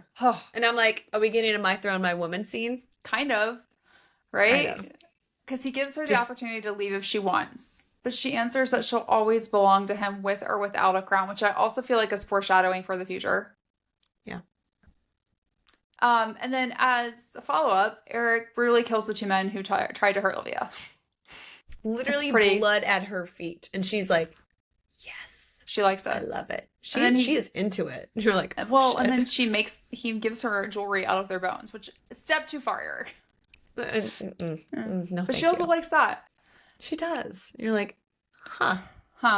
Okay. So, great. A few days later, Lord Hesh and Lord Joran are not pleased about Livia becoming the Ever Queen or just having an Ever Queen in general. While Gavin finds the entire situation entertaining, I feel like he's like eating popcorn, just like watching these, like, you guys are so fucked up. And Lady Nazareth thinks it's not positive or negative. She's like, I think a change is needed. Which I feel like maybe is supportive, kind of. Yeah, you're like, huh. And then Erik does the most badass thing where he's like, I don't need any of your fucking approvals. And then he like goes out because, you know, he asked Gavin earlier in the book to go get dirt on these other two lords. And he's like, you've been doing all these Lotus trades. Lord Hesh, you've been holding these sirens captive, which Lady Nazareth's like, excuse me? What the actual fuck? And I think there's more to that than we know right now. When alone, Lady Nazareth questions Erik if he's really given his heart, and he answers by saying he would burn the Ever and start anew because there's no world where she doesn't own him. This is why, like, you should read the book just for him. And then Lady Nazareth warns him to guard their bond because they still don't know who is behind the darkness and the dangers are among us. And I was like, but do you know? I feel like you are withholding information. Correct. I feel like you're a Draken. Right? What do you know? What do you know, Sea Witch? Exactly. I almost want to call her Ursula, but I'm like, Then we get another spicy scene where Livia goes down on Erik. They have sex, and she also tells him that she loves him, which because like she couldn't say it like after he said it, even though I think she definitely felt it. But we finally get her to see it again. Yeah. See it here, and it's really important that like the scene of her going down on him, like he's exposed. He's like not used to like someone like seeing all of his scars and like all of him, his mangled body, if you will. But she's just like, I love you, all of you. And she like kisses all of him. And you're like, damn. It's very sweet. I know. It's hot and sweet. It's hot and sweet. Yeah. So then next, Alec and Livia talk because he's like, all right, girl, just between me and you, what's really going on? Like, do you really want to stay here in the Ever with Erik? Or like, is this a play because you want to stay alive? But Livia assures him that like, no, I'm in love. I've been in love with him since I was a little girl. And then she calls him her hijarta, which in their like world and like their language, it means like the other beat of her heart. And that's when he's like, damn, okay. I guess, okay, I understand. And Livia also reminds Alec that he doesn't owe Erik anything because saving Uncle Tor was a payment then to Stieg basically for protecting Erik as a child. And only Alec is the one who feels like this debt exists. She's like, this is all in your head. You don't actually owe anybody anything. Like, get off your high horse and like go home or stay. That's your choice.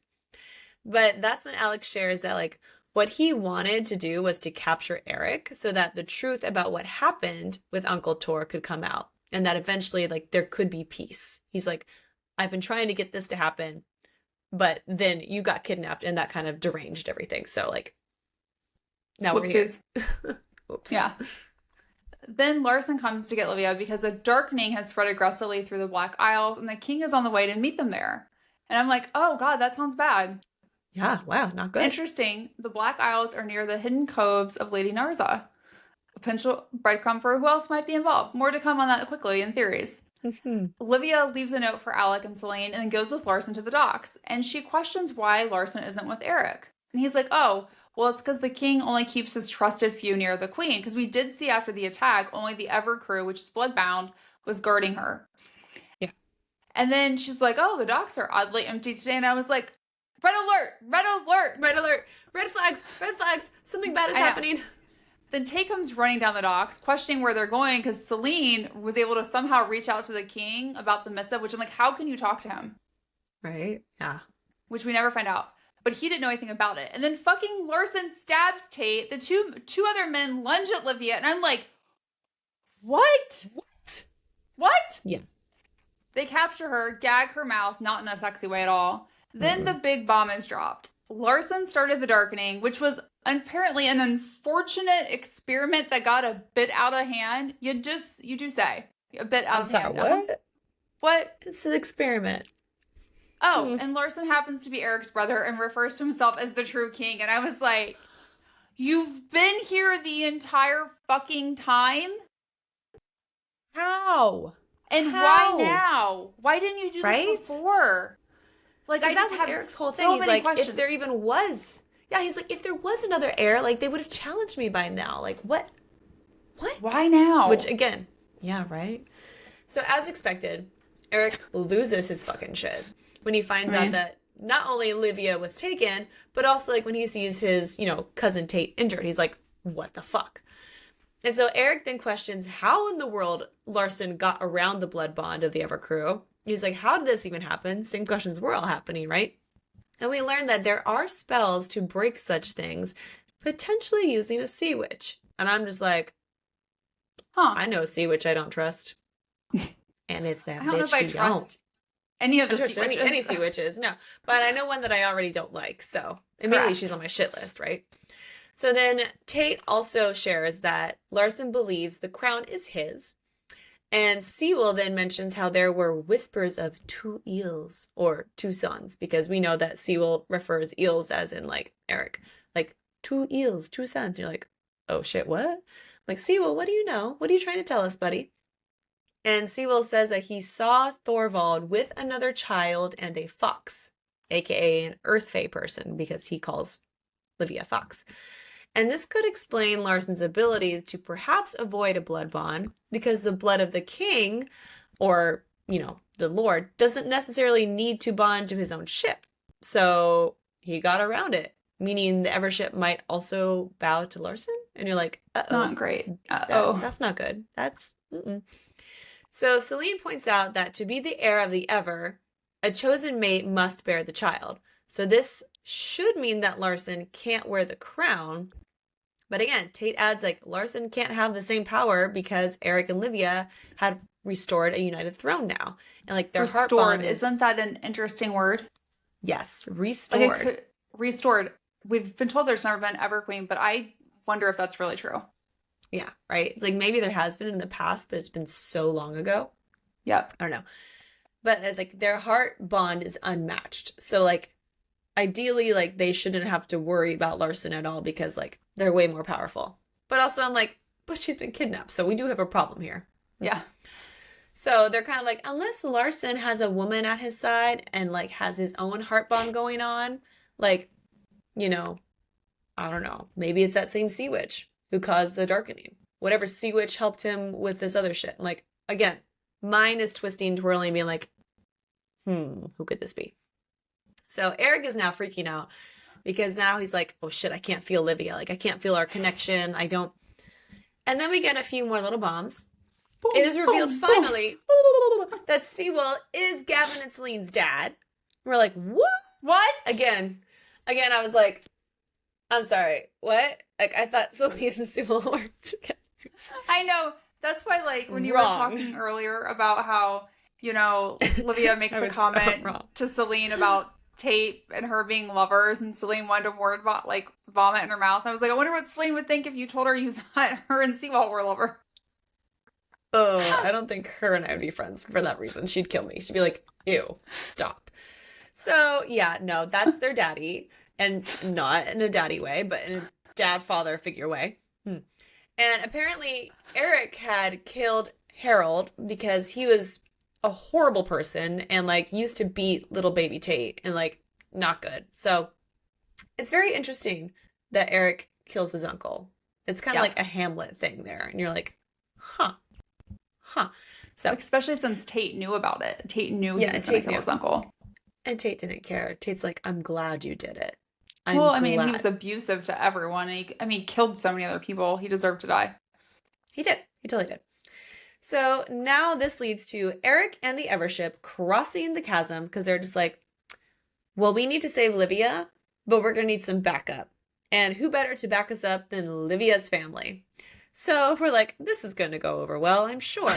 And so Erik, Alec, and Tate, like, they all, like, have crossed the chasm. They're, you know, trying to, like, get through quietly and, like, sneakily into the, you know, kingdom. They go up the hillside and they're like, something feels not right. And things go very quickly awry because you're right. It is not right. The patrols that Alec is expecting aren't there because there's a fucking illusion. Because again, they're magic illusions. You're like, what the fuck? So what happens is the ground just suddenly falls out from beneath Alec and Tate, and the guards come up and surround Erik, and it's Jonas. Jonas is there, and he is there to capture them and take them back to Livia's father. And then it ends. And you're like, what? Because literally you're like, oh, surely, like, they're going to go back. Like, Jonas is going to go back for, you know, the other two guys in the ground. But he's just like, nah, leave him. Because again, Eric's like, okay, like, they're going to see that Alexei is with us, and, like, that'll explain everything, we'll be fine.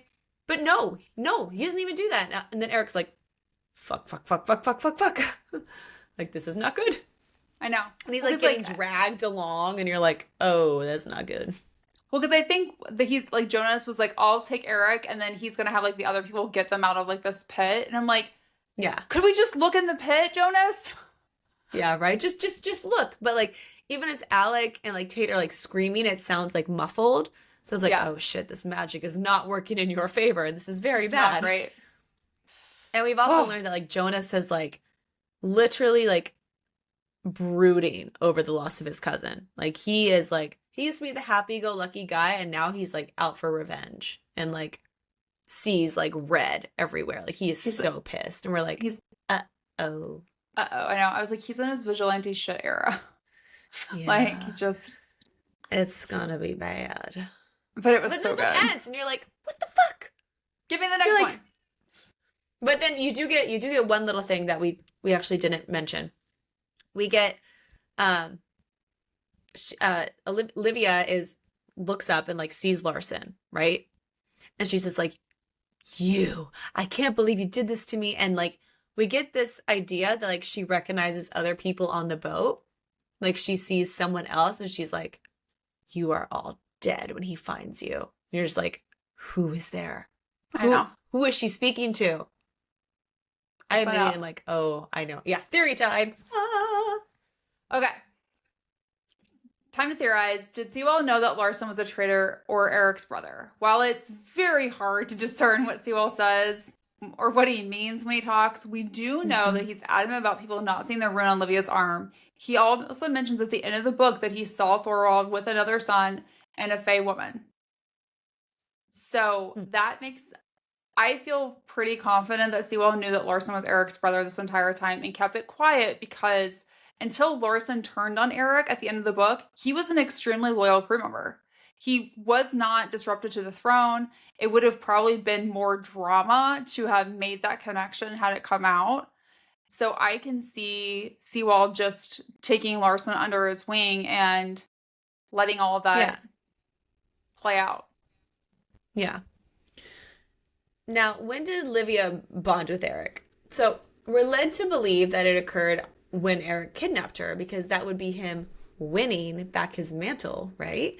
But we think obviously this must have happened when they were young children because like her heart belonged to him back then and he felt the same way. Why else would a pirate wear a silver bird necklace for a decade?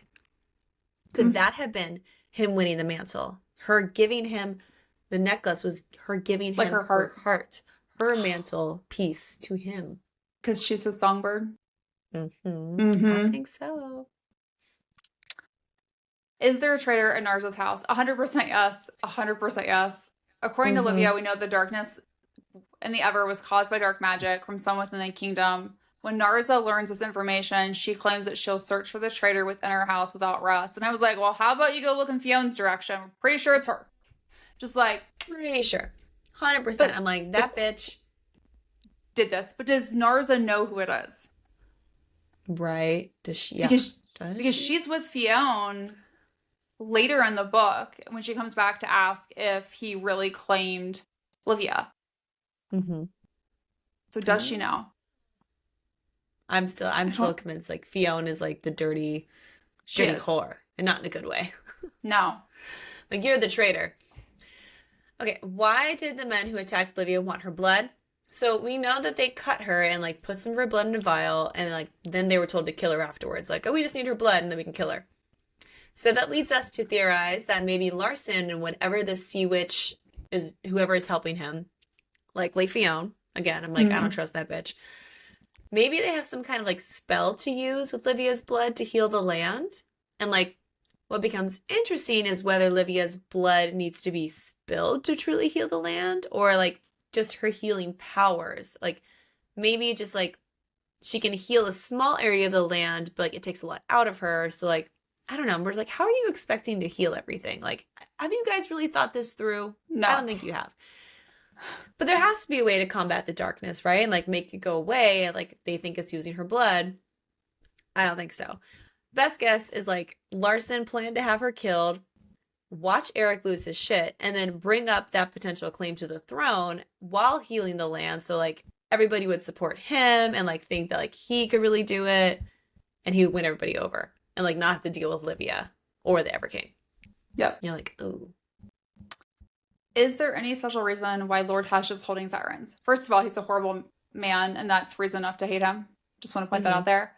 Also, he has to be involved with this whole Larson situation, and I think the sirens are a bigger part of this plan to take over the Ever. And they're even being like, are you trying to create like another like version of Erik where like it's a Correct. mix, who's somebody who has like the power to like do these different things? Like, are you basically just like trying to like mix and match like different people to see what's the most powerful and like use them? Ugh. I think so. Don't trust Lord Hesh. Don't trust Fione. No. Definitely don't trust Larson. Also, why did Larson start the darkening? So, what's fascinating about this little tidbit of information we learned from him is that the darkening was an unfortunate experiment that got a bit out of hand and a little thing gone wrong. And you're like, no shit. No shit, it went wrong. That's, yeah, oops.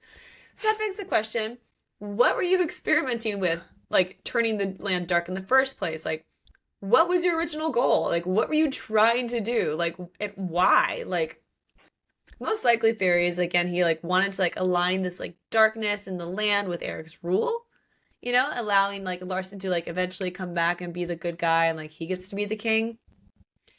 But, you know, it went out of hand, obviously. It spread faster than he thought. And, like, we don't get the sense that he, like, wants to rule over a land that has the rot and is useless. So he's like, I gotta make this better before I become king. And I'm like, correct. As a way to save the it kingdom. better? How about we just make it better because, you know, it's the right thing to do? No. But no, Power. no, not for Larson. Power overall. Power. Yeah.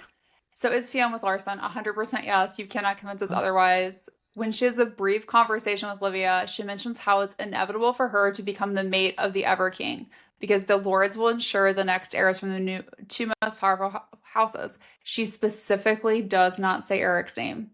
And that conversation occurs after Erik has claimed Livia. So we're pretty sure she's known Larson's identity this entire time, has likely started pursuing him as a backup to Erik once the agreement for the two of them ended. Yeah. He's like, okay, like, I'm going to go for your brother. Ugh. Ugh. Like, yuck. Ew, you're gross. You're gross, girl. It gives me very much like medieval, like, politics, you know? Yes, very much so. Like, I'm going to start a coup and then I'm going to marry your brother. Like, oh, yikes. I just want to be queen. I just want to be like, whoever's king, I want to be his woman. Well, she doesn't because there aren't queens. She doesn't want queens. Right? Or does she now that there is an Ever Queen? Will she want to be queen? Oh, probably. She's like, this precedent has been set and I want to be queen. Give me a crown, like, bitches. Like, Fione, get out of here, girlfriend. The same for you. So what's going to happen next? Livia's dad, the bloodlust guy, probably going to want to beat the shit out of Erik. Not going to end well for him, I'm sure. So, but we're hopeful that, like, Alec can, you know, maybe, like, come to the rescue and, like, help calm him down. Or maybe his wife will be able to help him calm down because, you know, that's been talked about. But we are theorizing that, like, a small group of Earth Fae will perhaps join forces with the Evercrew shipmates to get Livia back. But the real question now is also whether her father will accept their love. It's going to be a whole, like, Little Mermaid of, like, but Daddy, I love him, Prince Erik. I don't know. Like, he says he's supportive of, like, wanting her to find someone to, like, love. And, like, he's not going to push an arranged marriage on her. But, like, but what happens when it's your alleged sworn enemy? Like, do you really still feel those same feelings? Like, this is a Romeo-Juliet situation, too. Like, yes. Are you really going to let them be together? Like, let's find out. Dun, dun, dun. Okay. Hot and steamy. This felt like a 3.5. Yes. Okay. 3.5. Yeah. We'll give it a 3.5. So chapter 25, Erik goes down on Livia for the first time like she's ever really touched. Oh, yeah. Which, goddamn. To go from being a virgin to having somebody go down on you the first time, you're like, oh, shit. Hello. Shit. Mm-hmm. Good was all he said before a jolt of pleasure surged in my veins. Like I leapt into a froze lake in the dead of frost when his tongue swiped over me between my legs. God, his face was buried beneath my thighs and I could not catch a breath. And I'm like, I hope like Jonas has told you or Mira like about what to expect in this situation. Because otherwise it's a lot. It's a lot. But he says, my perfect songbird. I imagine you tasted just as perfect. And I was like, oh my God. Like, you already were hot, but goddamn, right? Oh, yes. The things he says. The things he says. Oh, he's a dirty pirate, and I love it. Then we get chapter 37, where Erik finger fucks Livia. He pumped his fingers deeper, pooling heat low in my stomach. Gods, I said as my body shook. I matched his pace, rocking my hips against his hand. Say it. Say you dreamed of me like I've dreamed of you. You've haunted me, love. Which he calls her love all the time, and you're like, oh, yes. He's like, since the end of the war, I've never forgotten you. My whimpers of pleasure grow louder. Erik covered my mouth with his hand and chuckled with a touch of satisfaction when I bit his palm to keep from crying out. A tangle of emotions, desire, and obsession, and something fierce coiled in my chest. From Erik, or from me, it didn't matter. So good. Oh. Okay. Chapter 38, Livia gives Erik a hand job, and he's like, damn it, there, right there, gods. And then she says one of the best things. If I cry your name, then you better shout mine, you bastard. And I was like, yes. Yes. And then he does. Mm-hmm. He does. But what's fun is she's like, I don't know what to do. Will you tell me what to do? And he like guides her hand and like shows her the pressure and stuff. And you're like, oh, damn. Ooh, good teacher. Hello. Yes, he is. Mm-hmm. So then we get chapter 44. Erik and Livia have sex. Yay! Finally. And basically, she's just like, I gripped his hair, gasping. His eyes closed as a soft moan slid from his throat from the mounting pleasure. You feel so good wrapped around me, Erik gritted out between thrusts. You were made for me, Livia. Yes, she was. God damn. And in chapter 45, we get mentions of Erik and Livia having sex, but not enough details, of course. And then chapter 47, where Livia goes down on Erik, and then they have sex. And so this part, I literally was like, when he says, I aligned my crown, I'm like, which crown? That one, or a little bit of both? You know? A little bit of both. Yeah. And a little bit of both. Nudged just beyond the opening of her seam. And Livia arched and bucked her hips, pulling me against her until I slid deep inside. We groaned in unison. Her eyes fluttered. I forced mine to remain open, consumed by her gentle features, her pleasure, the little smile in the corner of her mouth. My hips rocked at a punishing pace. The slap of our skin echoed through the room and created a furious collision of our bodies. My fingers pinched the peak of her breast, and I licked the other. Livia bit her bottom lip. She tugged at my hair.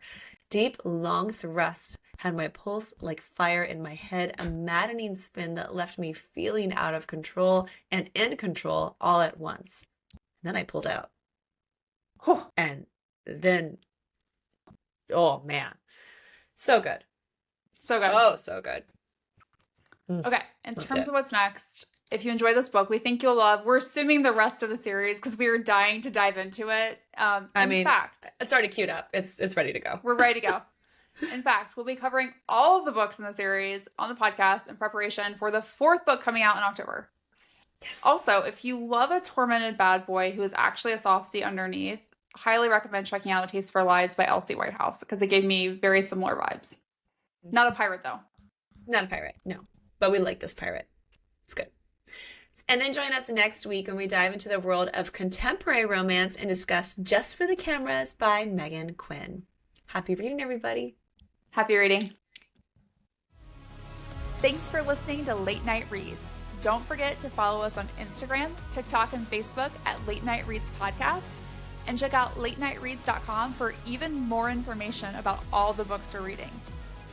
If you loved today's episode, make sure to subscribe, rate, and review our podcast. And share the show with your fellow book lovers.